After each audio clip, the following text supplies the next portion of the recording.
Adam var ki ay balı xiffət eləyib, kiçik o kiçik böyükdən ibrət eləyib. Keçən dəfəki toy mənə ləzzət eləyib, dadı gedməyib damağımdan mənim, gedməyib dadı damağımdan mənim. Kişinin nurdu sifətinə saqqal, sən gəl işdə bizim dükkanda baqqal. Sol tərəfimdədir bir sürü çaqqal, şir də çəkir nərə sağımdan mənim, şir də çəkir nərə sağımdan mənim.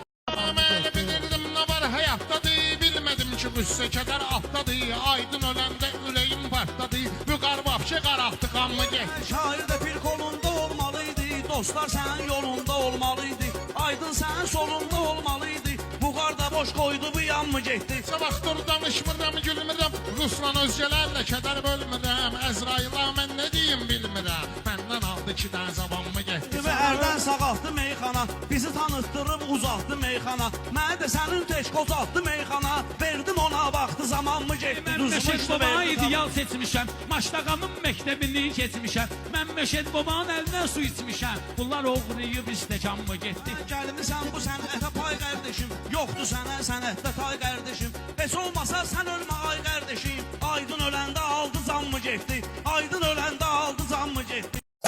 Mehtabatlıyam ben el vurmayım, kaybım sazlı kaybımı sındırmayım. Çekirem sigaret arada tembeşi, dertlere dermandı gence kazbeki.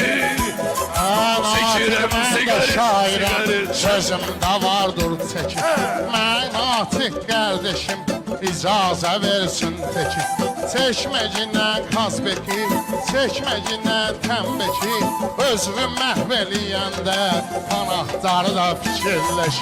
Özümü məhv eləyəndə panahtarı da fikirləş.